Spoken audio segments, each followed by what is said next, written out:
사도신경으로 우리의 신앙을 고백하겠습니다.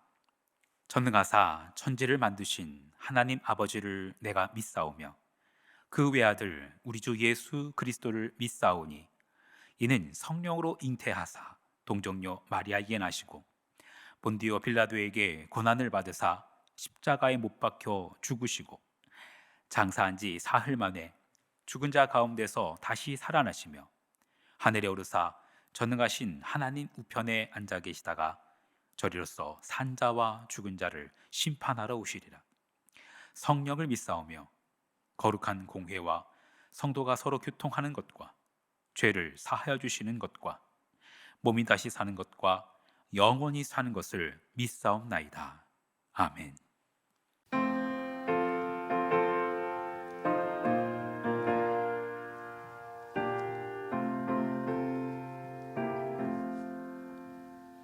날 대속하신 예수께 내 생명 모두 드리니 늘 진실하게 하소서. 내 구주 예수여, 나 구주 위에 살리라. 내 기쁨 한량 없으리. 내 갈 길 인도하소서. 내 구주 예수여. 날 구원하신 예수를 일평생 의지하오니 날 영접하여 주소서. 내 구주 예수여, 나 구주 위에 살리라. 내 기쁨 한량 없으리. 내 갈 길 인도하소서. 내 구주 예수여. 주 십자가에 달리사 날 자유하게 했으니 내 몸과 마음을 주 위에 다스게 하소서. 나 구주 위에 살리라.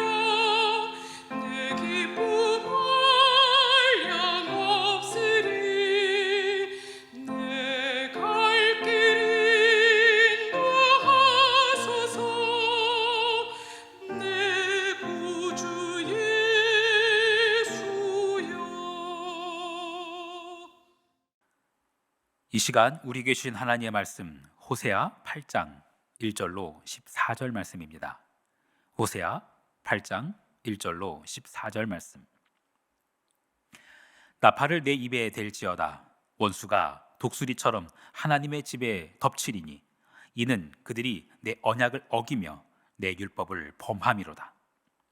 그들이 장차 내게 부르짖기를 나의 하나님이여 우리 이스라엘이 주를 아나이다 하리라. 이스라엘이 이미 선을 버렸으니 원수가 그를 따를 것이라. 그들이 왕을 세웠으나 내게서 난 것이 아니며 그들이 지도자를 세웠으나 내가 모르는 바이며 그들이 또 그 은, 금으로 자기를 위하여 우상을 만들었나니 결국은 파괴되고 말리라. 사마리아여 내 송아지는 버려졌느니라. 내 진노가 무리를 향하여 타오르나니 그들이 어느 때야 무죄하겠느냐. 이것은 이스라엘에서 나고 장인이 만든 것이라. 참 신이 아니니 사마리아의 송아지가 산산조각이 나리라. 그들이 바람을 심고 광풍을 거둘 것이라. 심은 것이 줄기가 없으며 이삭은 열매를 맺지 못할 것이요 혹시 맺을지라도 이방 사람이 삼키리라. 이스라엘은 이미 삼켜졌은즉 이제 여러 나라 가운데 있는 것이 즐겨 쓰지 아니하는 그릇 같도다. 그들이 홀로 떨어진 들나귀처럼 아스르로 갔고 에브라임이 값주고 사랑하는 자들을 얻었도다. 그들이 여러 나라에게 값을 주었을지라도 이제 내가 그들을 모으리니 그들은 지도자의 임금이 지워준 짐으로 말미암아 쇠하기 시작하리라. 에브라임은 죄를 위하여 제단을 많이 만들더니 그 제단이 그에게 범죄하게 하는 것이 되었도다. 내가 그를 위하여 내 율법을 만 가지로 기록하였으나 그들은 이상한 것으로 여기도다. 그들이 내게 고기를 제물로 드리고 먹을지라도 여호와는 그것을 기뻐하지 아니하고 이제 그들의 죄악을 기억하여 그 죄를 벌하리니 그들은 애굽으로 다시 가리라. 이스라엘은 자기를 지으신 이를 잊어버리고 왕궁들을 세웠으며 유다는 견고한 성읍을 많이 쌓았으나 내가 그 성읍들에 불을 보내어 그 성들을 삼키게 하리라. 아멘. 잠시 기도하겠습니다. 나 구주 위에 살리라. 내 기쁨 한량 없으리. 내 갈 길 인도하소서. 내 구주 예수여. 하나님, 우리 중 누구도 자신을 위해 사는 자들 있지 않게 하여 주옵소서. 온 세상이 자기 유익과 자기 만족을 위해 살면서도 결국에는 유익을 얻지 못하고 결국에는 만족하지 못하며 살아갑니다. 예수를 믿는 우리들은 자신을 위해 살지 않고 예수를 위해 살게 하옵소서. 우리가 자신을 위해 살지 않고 주님을 위해 살 때 비로소 우리 기쁨 한량 없을 것입니다. 예수님, 우리의 갈 길을 인도하여 주옵소서. 기쁨의 근원 되시는 예수 그리스도의 이름으로 기도합니다. 아멘. 구약 성경의 맨 앞에 있는 책 5권, 창세기, 출애굽기, 레위기, 민수기, 신명기 5권을 가리켜서 모세오경이라고 합니다.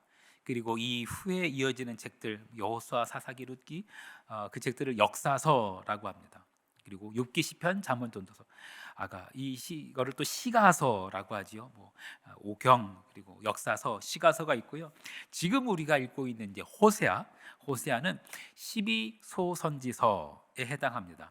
호세아로부터 시작해서 말라기까지 이르는 짧은 선지서들, 짧은 예언서들 12권을 모아서 12소선지서라고 합니다.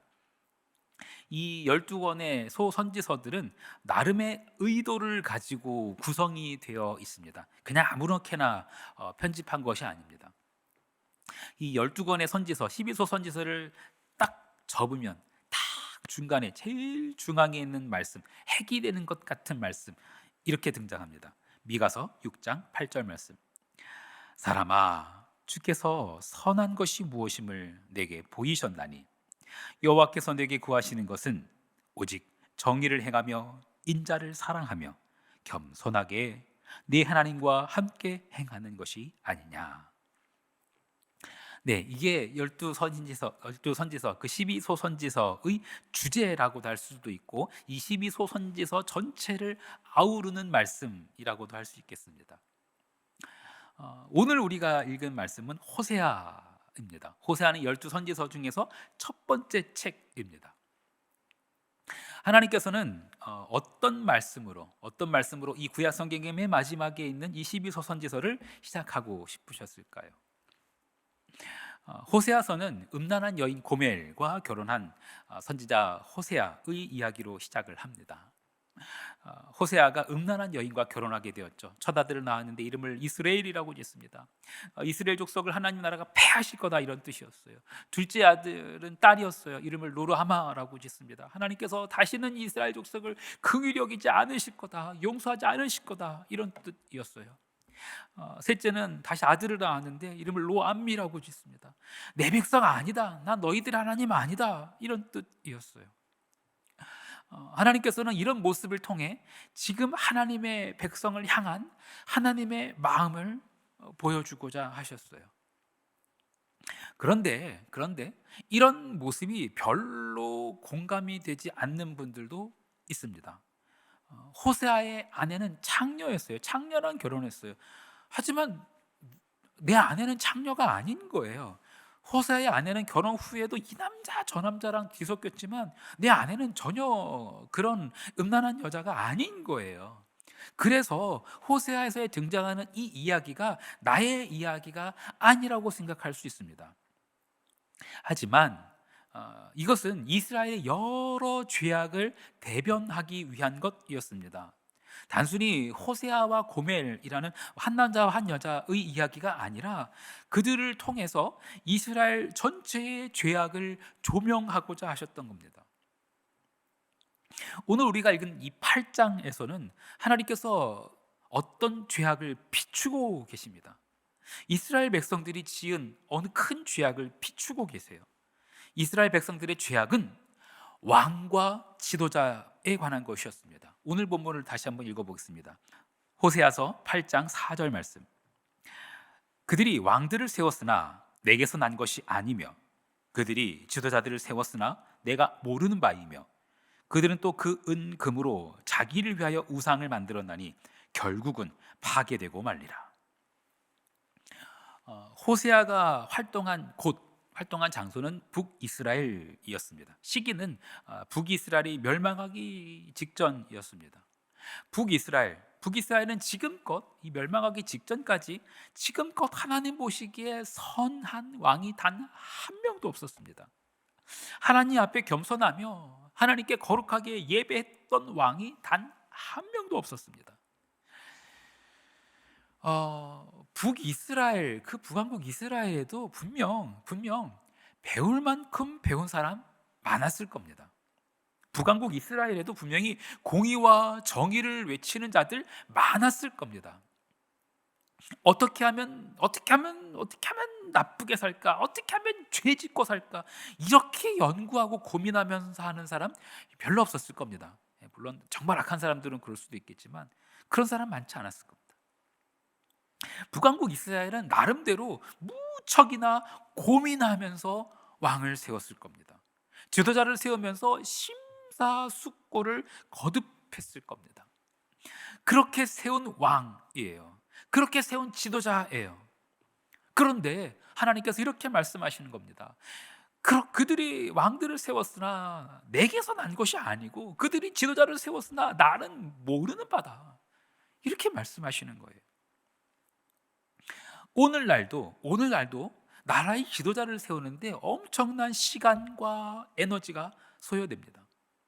그런데 그렇게 세운 왕과 그렇게 세운 지도자를 보시면서 하나님께서 나랑 관계없다라고 하시면 억울하지 않겠습니까? 실망스럽지 않겠습니까? 왕을 세우면서 지도자를 세우면서 고민하고 연구했는데 왜 그럴까요? 고민하고 연구만 했지 기도하지 않았기 때문입니다. 기도하는 척 했지 오롯이 그냥 자기들의 기준으로 자기들의 유익을 위하여 왕을 뽑았기 때문입니다. 정치와 종교가 분리되어야 한다는 말, 아주 틀린 말은 아닙니다. 정치인이 해야 할 영역이 있고 종교인이 해야 할 영역이 있습니다. 그러나 모든 관계가 그렇듯이 구분은 필요하지만 서로 긴밀한 상호성도 필요합니다. 성경은 왕과 지도자를 위한 기도의 중요성에 대해서 역설하고 있습니다. 디모데전서 2장 1절과 2절 말씀. 그러므로 내가 첫째로 권하노니 모든 사람을 위하여 간구와 기도와 도고와 감사를 하되 임금들과 높은 지위에 있는 모든 사람을 위하여 하라. 이는 우리가 모든 경건과 단정함으로 고요하고 평안한 생활을 하려 함이라. 모든 사람을 위하여 간구와 기도와 도고와 감사를 하되 임금들과 높은 지위에 있는 모든 사람을 위하여 하라 라고 말씀합니다. 그래야 경건과 단정함과 고요하고 평안한 생활을 할 수 있다라는 것이 성경의 말씀입니다. 실제로 그렇지 않습니까? 대한민국 대통령이 히틀러라고 생각하면 어떠십니까? 미국 대통령이 김정은이 된다면요 어떻게 될까요? 교회가 허물어지는 거는 말할 것도 없고 경건과 단정함과 고요함과 평안한 생활 상상도 할 수 없을 겁니다. 임금들과 높은 지위에 있는 사람들을 위해서 기도하라라고 하시는 이 권면의 말씀, 이 성경 말씀은 계속해서 이렇게 말씀합니다. 디모데전서 2장 3절과 4절. 이것이 우리 구주 하나님 앞에 선하고 받으실 만한 것이니 하나님은 모든 사람이 구원을 받으며 진리를 아는 데 이르기를 원하시느니라. 네, 왕과 지도자들을 위해서 기도하는 것이 하나님 앞에 선하고 받으실 만한 것이라고 말씀합니다. 그리고 덧붙이는 말씀, 하나님은 모든 사람이 구원을 받으며 진리를 아는 데 이르기를 원하시느니라. 모든 사람이 구원받고 진리를 알게 되는 것, 그걸 위해서라도 왕과 지도자들을 위해서 기도해야 합니다. 지도자, 너무 크게 생각할 거 없습니다. 집에서는 집에서 아빠가 달라지면 집안 분위기가 달라지죠. 학교에서 선생님만 한 분만 달라져도 학급의 분위기가 전혀 달라집니다. 회사에서 사장 한 사람만 바뀌어도 그 직장의 분위기, 그 직장의 문화까지도 달라집니다. 우리는 마땅히 왕과 지도자들을 위해서 기도해야 합니다. 사랑하는 성도 여러분, 하나님은 우리의 기도 들으십니다. 가정에서, 학교에서, 회사에서, 그리고 나라에서 지도자들이 하나님 보시기에 선한 모습으로 빚어지기를 하나님은 바라십니다. 그리고 우리에게 그렇게 기도하라고 요청하십니다. 부모가 달라지고 직장의 상사들이 달라지고 정치 위정자들이 달라져야 가정이 달라지고 회사가 달라지고 나라가 달라집니다. 우리는 이것을 위해 기도해야 합니다. 하나님은 모든 사람이 구원을 받으며 진리를 아는 데 이르기를 원하십니다. 하나님의 참된 구원이 모든 가정과 학교와 직장과 나라에 임하기를, 모든 사람이 진리를 알고 따르고 그렇게 살아가는 세상이 되기를 간절히 소망합니다. 주기도문 하시겠습니다. 하늘에 계신 우리 아버지여, 이름이 거룩히 여김을 받으시오며 나라가 임하시오며 뜻이 하늘에서 이루어진 것 같이 땅에서도 이루어지이다. 오늘 우리에게 일용할 양식을 주시옵고 우리가 우리에게 죄 지은 자를 사하여 준 것 같이 우리 죄를 사하여 주시옵고 우리를 시험에 들게 하지 마시옵고 다만 악에서 구하시옵소서. 나라와 권세와 영광이 아버지께 영원히 있사옵나이다. 아멘.